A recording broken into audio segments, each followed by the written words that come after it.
Good morning, नमस्ते। दिन का शुरुआत खुदा के वचन के साथ। दैनिक वचन बचना और बचाना में मैं आपको स्वागत करता हूं।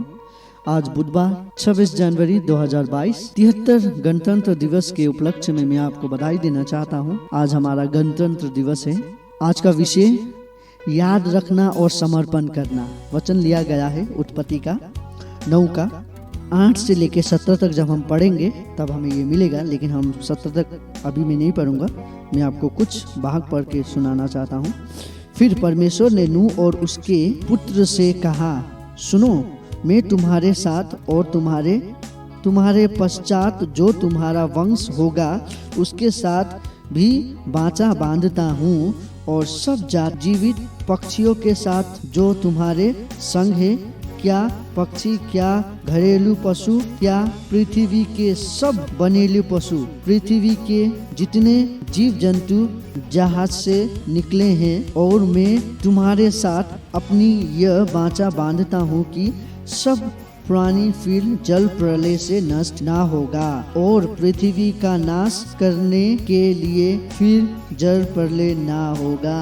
आमीन। प्रभु वचन पढ़ाई सुनाई में आशीष करें। यह हम देखते हैं नूह और नूह का परिवार और कई सारे जानवर, जो संदूक, जो जहाज, 40 दिन 40 रात वो जहाज में गुजारा। उन लोगों ने 40 दिन और 40 रात जहाज में गुजारना एक आसान बात नहीं है। उनके लिए वही 40 दिन भी रात जैसे लगता होगा। जहाज के अंदर ही वो लोगों को रहना है, बाहर नहीं निकलना है।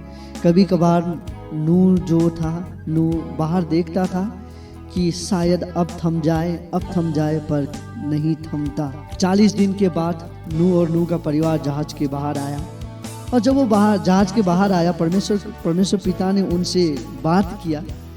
बात कहते हुए परमेश्वर पिता ने उनसे कहा कि अब मैं कभी भी तुम्हारे साथ, तुम्हारे बाद जो आने वाला पीढ़ी है, जो कि हम हैं, हम सभी से प्रभु वाचा बांधा है। जो प्रॉमिस हम कहते हैं अंग्रेजी में, वो वाचा बांधा है कि वो कभी भी अब जल प्रलय से ये संसार नष्ट नहीं होगा।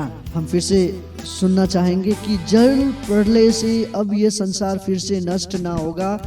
परमेश्वर पिता खुद कहता है बाइबल में। और उसी के साथ साथ उन्होंने ये कहते हुए एक चिन्ह भी दिया। हम देखते हैं हमारे अभी जो हम बारिश 4-5 दिन अगर अच्छी तरीक़ा से गिर जाए तो हम डर जाते हैं। सब जगह पानी भर जाता है, बाढ़ आ जाता है हमारे बहुत सारे राज्यों में। लेकिन उसी के साथ साथ एक सुंदर सा कुछ चिन्ह हमारे बीच में आता है। हम बहुत सारे पहाड़ी इलाका में हम ये सब देख पाते हैं कि वहाँ पे प्रभु का चिन्ह, जो कि हम बोलते हैं इंद्रधनुष। परमेश्वर पिता ने इंद्रधनुष हमें दिया। वो चिन्ह है प्रभु ने जो हमारे और उनके बीच में जो वाचा बांधा था, उसका चिन्ह वो इंद्रधनुष है। सो हम जब भी वो इंद्रधनुष को देखते हैं तो हमें वो चीज़, प्रभु उसको स्मरण करता है कि मैं ये वाचा को याद करता हूँ बोल के।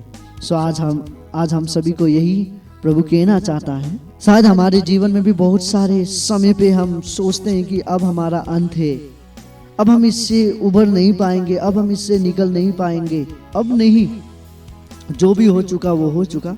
अब यहाँ से हमारा नया शुरुआत होगा, और ये नया शुरुआत में प्रभु हमसे प्रेम करता है बोल के उसने वाचा बांधा है। सो वाचा को हम याद करते रहेंगे और प्रभु हमारा साथ रहते रहेगा बोल के हम यही आशा करते हैं।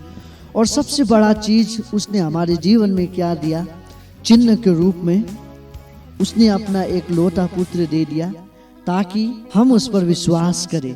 सबसे बड़ा चिन्ह हमारे बीच में वही है, उसका जो उसने जो प्रॉमिस, उसने जो वाचा बांधा था, वो वाचा का शरीर रूप में अगर हम देखें तो यीशु क्रिस्ट है शारीरिक रूप में, और उसी के द्वारा हम पाप मुक्त होंगे और अनंत के जीवन में हम प्रवेश करेंगे। मैं आप सभी को यही कहना चाहता हूँ, हम कुछ भी करें, कहीं भी रहें, प्रभु की स्तुति करें, परमेश्वर पिता को याद करें। किस तरीका से हम ये कर पाएंगे? निरंतर प्रार्थना करना जरूरी है, तभी हम ये सब में सफल हो पाएंगे। नूह को ऐसे ही प्रभु ने नहीं बचाया। नूह बहुत प्रार्थना, प्रभु से भय रखने वाला एक पिता था, और उसी के द्वारा उसने खुद को बचाया, उसके विश्वास ने उसको बचाया और उसके परिवार को बचाया। सो आपके विश्वास, आपका भय, आपका चरित्र, आपका चाल चलन से आपके साथ साथ आपके परिवार को भी प्रभु आशीष करेगा। आपका दिन शुभ जाए। सभी को धन्यवाद।